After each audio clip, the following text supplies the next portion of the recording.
खुलुमबाय स्टुडिअ दं आं राजिब बसुमतारी बिटिसिनि इएम थामहिनबा मावफुं सोद्रोमा देरहासार बसुमतारी बिथाङा खौरांगिरिफोरखौ एबा खौरांगिरिखौ मिसबिहेव थामहिनबा सोबानो नागिरनायनि अजद दैखांदों।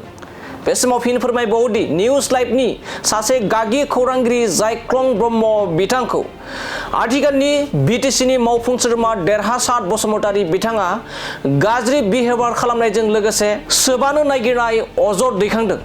थारैनो बे समाव खौरांगिरिखौ माबोरैहाय बिथाङा बिटिसिनि सासे मावफुं सोद्रोमा जानानै सासे दायित्व गोनां सासे बिबान गोनां मावफुं सोद्रोमा देरहासार बसुमतारी बिथाङा जायख्लं बसुमतारी बिथांखौ माबोरैहाय मिसबिहेव खालामनो हाखो एबा सोबानो नागिरनो हाखो बेयो मोनसे गिदिर सोंथि, जेराव ससियेल मिडियानि गेजेरजों गोबां सोंखारिगासिनो दं। बिटिसिनि आथिखालनि बिपिएफनि सासे गोख्रों दैदेनगिरि बिटिसिनि मावफुं सोद्रोमा देरहासार बसुमतारी बिथाङा नोंथांमोना बयबो मिथिगौदि मैयासो जानानै थांनाय जुबिन गार्गनि जोनोम सानाव बिटिसि सरकारा सा 25,000 सुबुंफ्रा खौसेयैनो मायाबिनि मेथाइखौ देंखो बोदोंमोन आरो बे मायाबिनि देंखो बोनायनि जोबथा समाव बिटिसिनि मावफुं सोद्रोमा देरहासार बसुमतारी बिथाङा सासे गागि खौरांगिरि निउज लाइभनि खौरांगिरि जायख्लं ब्रह्म बिथांखौ मिसबिहेव खालामदों होननानै बुंदों, सोबानो नागिरदों होननानै बे समाव वाट्सएप ग्रुप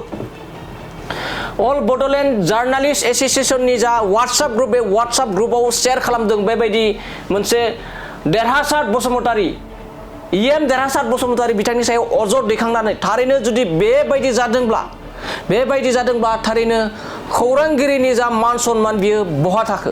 थारैनो बे समाव देरहासार बसुमतारीया सासे बिटिसिनि बिबान गोनां मानसि, बिटिसिनि दायित्व गोनां मानसि। बे बिटिसिनि बिबान गोनां सासे मावफुं सोद्रोमा देरहासार बसुमतारी बिथाङा जायख्लं ब्रह्म बिथांखौ माबोरैहाय मिसबिहेव खालामनो हाखो। केमेरामेन जायख्लं ब्रह्मजों लोगोसे केमेरामेनखौबो बे समाव मिसबिहेव खालामनायनि अजद दैखांदों जायख्लं ब्रह्म बिथाङा।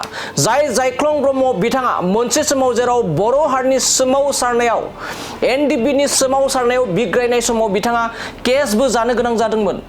बिथाङा पुलिसजोंबो खाजानायनि मोनसे समाव जों मिथिना मोननाय बायदिब्ला जायख्लं ब्रह्मआ बर' हारिनि सोमावसारनायाव गोबां बिहोमा होबोदोंमोन, जेराव पुलिस केसबो जानो गोनां जादोंमोन, पुलिसजोंबो खाजादोंमोन होननानै बे समाव जों मिथिना मोनो। जेराव जायख्लं ब्रह्मखौ जायख्लं ब्रह्मआ सिनियर सासे क'क्राझार जिल्लानि सिनियर सासे खौरांगिरि, बे खौरांगिरिखौ देरहासार बसुमतारी बिथाङा सोरनि गोहो मोननानै एबा माबोरैहाय सोबानो नागिरखो एबा मिसबिहेव खालामखो बियो मोनसे गिदिर सोंथि। बे जाथायखौ लानानै फैबाय थानाय समाव जा जायख्लं ब्रह्मखौ सोबानो नागिरनाय आरो मिसबिहेव खालामनायनि अजद दैखांदों, बे अजदा बेसेबां सैथो बेखौ लानानै माबायदि बाथ्रा बुंगोन फैबाय थानाय समाव बिटिसिनि इएम मावफुं सोद्रोमा देरहासार बसुमतारी बिथांनि बे फोरमायनायखौ जों नेनानै थाबाय।